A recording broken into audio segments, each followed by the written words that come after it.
Trump wasting no time rejecting Iran's answer to U.S. peace proposal as totally unacceptable. Iran's response, quote, reportedly does not resolve the U.S. demand for commitments in advance on the fate of Iran's nuclear program. Instead, Iran is proposing an end to the fighting and a gradual opening up of the Strait of Hormuz to commercial traffic as the U.S. lifts its blockade. They want to stay in control of the strait.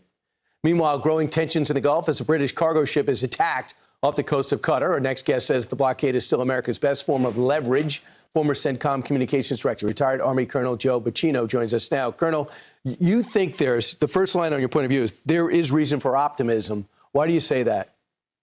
Because Iran's changed its position, Brian, and it's changed its position towards Trump's demand. So Trump, his demand all along has been that he's been consistent. All of the Iranian stockpile has to be shipped out of the country. Originally, Iran rejected that completely. They said, we will dilute some of the Iranian stockpile. We're not going to ship anything out. I'm told that in this latest proposal, they agreed to ship some, but not all of it out.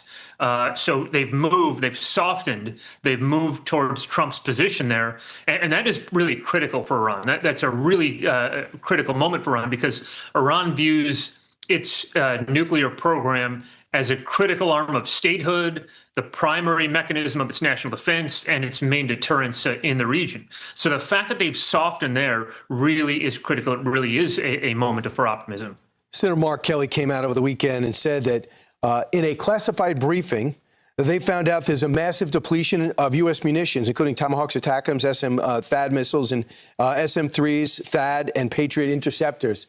Number one, is that to me sounds totally irresponsible to say. What's your reaction?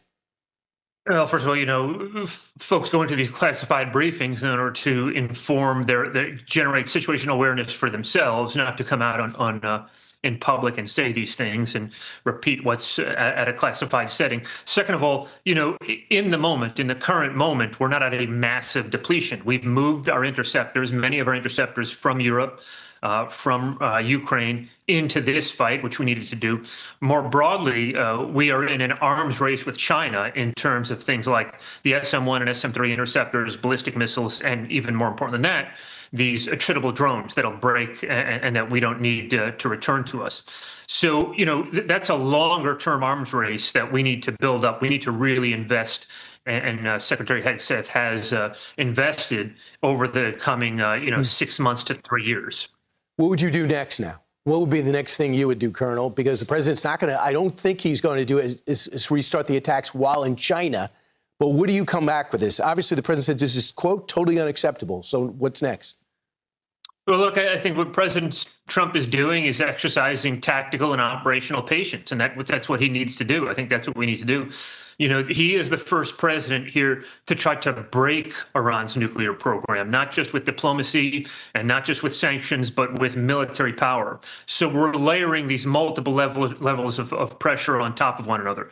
We've got diplomatic pressure, we've got economic pressure with the blockade, which is starving Iran out, and we're prepared to resume the military pressure at any time. I anticipate at some point we will resume the bombing here in some kind of Operation Epic Fury 2. And I think that's really, layering those three types of pressure on top of one another. You reach a break point with Iran at a certain point, particularly when they get to the point where they can no longer fund or pay the IRGC. And they might be at that point. And we got this partner called Israel, who has a fantastic fighting force, and they're ready to go. Colonel, yes, thanks so much. Appreciate it.